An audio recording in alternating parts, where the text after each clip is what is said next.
Hello everyone. Today I have Anna on the show from English Like a Native. Welcome Anna, how are you today? Hi, I'm really well, thank you. Thanks for having me. I'm excited to have you on the show today. Guys, Anna is an English teacher, an entrepreneur, and a creator. She is the owner of EnglishLikeANative.co.uk, and she has a YouTube channel with more than 800,000 subscribers. Anna, congratulations on your work so far. You are definitely a leader in this industry. That's amazing. Oh, bless you. Thank you so much. That's really kind of you to say. I don't really see it that way. I'm just, just doing my thing, like most of us are, just trying to help people, and yeah, it's working all right. I've been doing it for a long time. How long have you been doing it? I think it's getting on for 9 years now. Oh my gosh, that's, yeah. So very similar for me. So we've been out there creating content for a long time for our listeners. But today I'm excited for my listeners to have you on the show because guys, we're gonna talk about a topic we all love, which is food. And of course we do. And specifically breakfast. Anna, are you a breakfast person or not so much? Oh, this is an interesting question because I've always been a breakfast person. I always felt like I couldn't function until I had breakfast. But these days I'm trying to move away from having breakfast because I'm starting to do more intermittent fasting, which is quite popular at the moment. But for me, it's about longevity and better health. And so actually I'm moving away from being a breakfast person, which is really sad. Oh my gosh, that's interesting. So have you found that that's creating results for you, that you feel differently at the end of the day if you have your first meal later? Mm-hmm. Yeah, so I do this kind of, it's like a 14-10 ratio. So I try to eat just for 10 hours and then I fast for 14 hours. I don't do it every day of the week. I'll always have a few days off, but what I try to do is eat before 6 o'clock, and then I can't, so of an evening, so I try to get my dinner in before 6. And then if I can do that, then it means I can have some breakfast at a reasonable time in the morning. But I have 2 young children and sometimes it's hard to get a meal in at the right time. And so if I have a normal evening meal at the normal time, it will mean I have to skip breakfast altogether. And what that does for your body is it puts you into a different state. It puts you into like a repair mode. Your cells start to worry that there's no food coming, and so they say, well, rather than just keep reproducing cells, let's stop doing that and repair what we have and clean everything up. So it's supposed to make you healthier, it's supposed to help you to live longer, and I certainly feel like I have more energy and I have like a clearer head, less brain fog. Wow, interesting. Oh, now I'm curious. I feel like that would be really hard. I tend to get kind of hangry in the morning, right? So for our listeners, guys, the word hangry is a combination of hungry and angry. Fun little word. I struggle if I can't eat within the first hour of when I'm up, but you let me know about how that goes, Anna. After a couple of months, I'll be curious to see, what is the final result? Is it really, sounds like it's working so far, so that's great. Awesome. Yeah. I love it. So Anna, I wanted to have you on today, not just to talk about breakfast and food, but kind of how food and breakfast specifically has changed in the UK over the last 50 years. Where are you from in the UK, Anna? Originally, I'm from the north of England, near Manchester and Liverpool. Now I live down close to London, so in the south of England.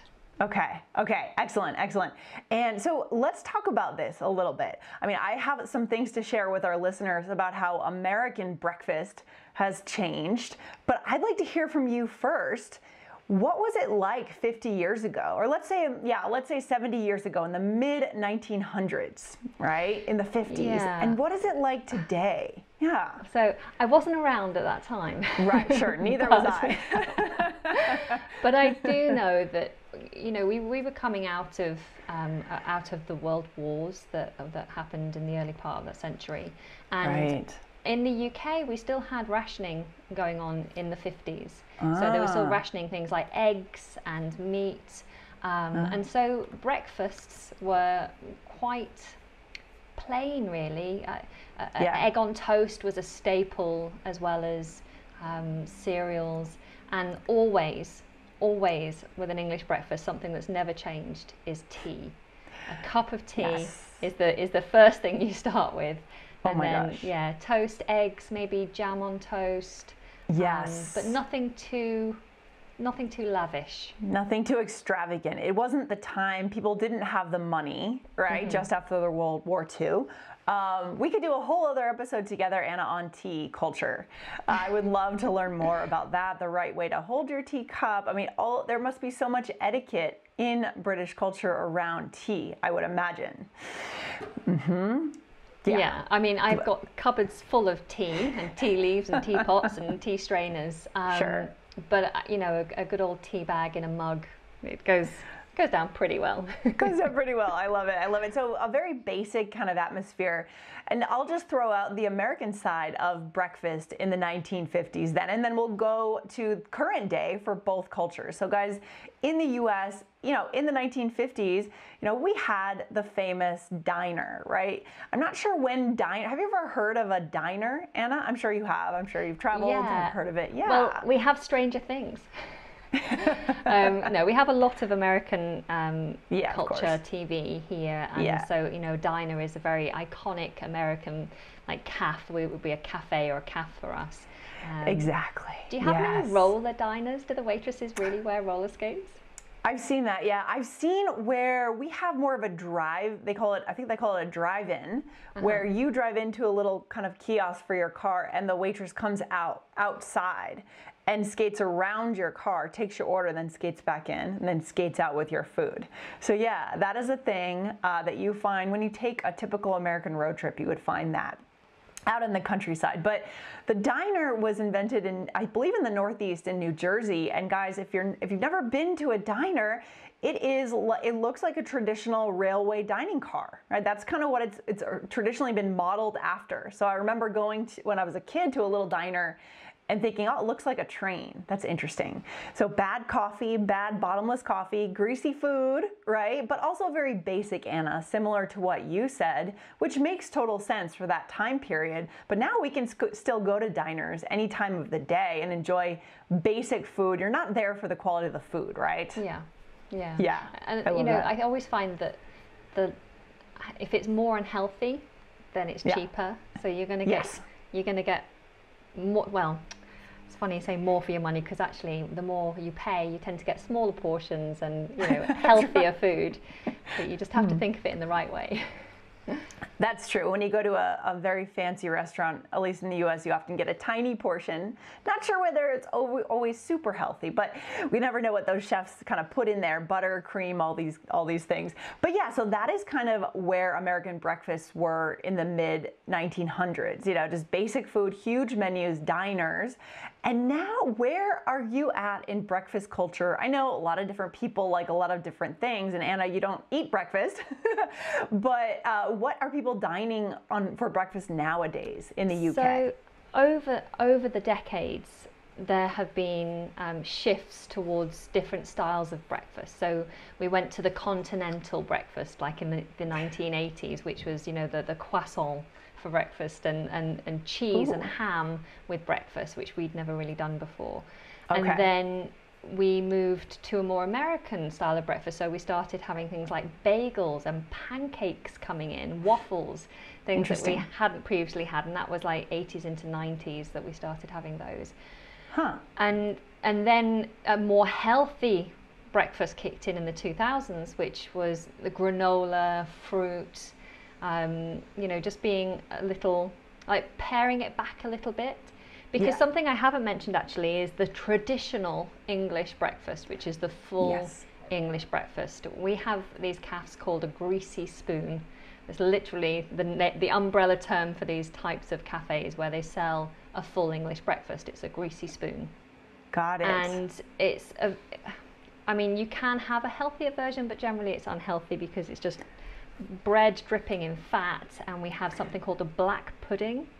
Do you know what this is? No, I don't know that one. It sounds really gross when I tell you what it is. It's a blood sausage, basically. So it's a sausage which is made of congealed blood and oats and a bit of meat as well. But I'm a vegetarian wannabe. I used to be a veggie, and now I sometimes eat meat with my kids. So now this kind of thing really turns my stomach, but I used to enjoy it when I was a meat eater.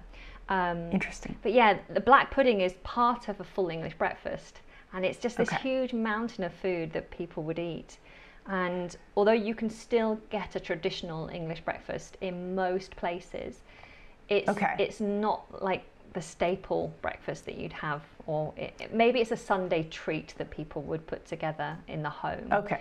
You mean the English breakfast is a Sunday treat? Is that what you mean? Yeah. So like on a Sunday, we call it a fry up for short. Do you want a fry up? Do you fancy a fry up? Because it would traditionally be a fried egg and then fried bacon. So and fried bread. So there's a lot of fried stuff. It sounds like it. Have people moved further away from the traditional English breakfast as you've introduced new things like the 90s style bagels and granola, or are people kind of coming back to their roots more? What would you say? I think we're taking a bit of everything. So I think across the board now, this variety that's been introduced, people just kind of, take what they like on any given day. When you go to the standard kind of food eatery places in central London, which is where it's all happening, they've got their finger on the pulse of food fashion. They usually offer a little bit of everything. They won't do a full breakfast, but they will offer bacon sandwiches, for example. But you'll have porridge. Porridge is another really standard, it's a budget food, isn't it? But we have porridge here quite a lot because we know it's a really healthy food. And I think, at least in my circle of friends, definitely moving more towards a healthy option for breakfast is what everyone's trying to achieve. Just being more conscious. Smoothies is another one. Smoothies. Morning smoothie. Get your veggies in. Yeah, very, very trendy. Smoothies are. One thing that's really hot in the US right now that's interesting is avocado toast. Do you guys do this? I'm sure you do in London. Yeah. Absolutely. Yeah, of course, right? So, but it's tricky. It is kind of healthy. Avocado is very healthy, but sometimes you can see a layer of butter just below the avocado. And then I think, maybe it's not quite as healthy as I thought. So avocado toast is pretty hot right now in the US. Yeah, smashed avocado with a bit of chili and pepper. Yes. Yeah, you can do it a lot of different ways. It's really interesting, actually. I'd say in the U.S., things have moved a lot toward, especially in the major cities, Boston, New York, even Denver, moved towards brunch culture. This is where, you need a reservation or you're standing in line and you get dressed up. Sometimes, it's large groups of friends. Often there's Bloody Marys, mimosas, so people are drinking in the morning. Yeah, this is a big scene now, becoming more and more expensive foods. And I'm personally not a brunch person. I don't like to drink that early in the morning, obviously, and I don't like to feel so full in the middle of the day because it's a Sunday. I want to be outside hiking, but people end up just going home and taking a nap because they've eaten so much and had something to drink, and it's hot out.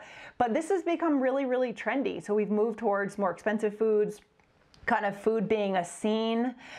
So it's really been interesting to see that change over the years in the US. Well, I think food in general has always been an event in some form, hasn't it? Yes. I know that throughout my life, times when I've been single and alone, cooking for myself is almost an afterthought. I'll just grab whatever I can. I don't want to cook for myself. But if someone's coming around to see you, or you're going out to meet with friends, like, you make food a part of, or the event. That's the event, and everyone gathers around that event. That's a good point, Anna. So it's really probably more of a singles scene type of deal, the brunches in the big city. But it's been interesting to see things go from pretty basic in the U.S. to a much more elevated kind of food and kind of more of an experience, really. Does this brunch happen during the week when people are supposed to be working? No. Okay. No. This is mostly Sundays, Saturdays, weekends, maybe holidays. Yeah. Okay. Yeah. Yeah. Any final thoughts on breakfast and the evolution of breakfast, Anna? Not that I can think of. This has been great. I haven't. Sorry. No, that's okay. No, this has been great, guys. It's always interesting to compare two cultures, especially when you hone in on one specific thing, like breakfast, like lunch, or dinner. So have this conversation with other native speakers in your world. Open up the conversation like Anna and I have today. So go for it, guys. All right, Anna, can you tell our listeners where they can find you online? Of course, yes. Please come and check out my channel, English Like a Native, on YouTube. And I also offer courses and services for English learners over on englishlikeanative.co.uk. Awesome. Well, thanks for coming on the show today. It's been really fun chatting. No, thank you for having me. I've had a great time. Thank you. Thanks, Anna. Take care. Bye. Bye.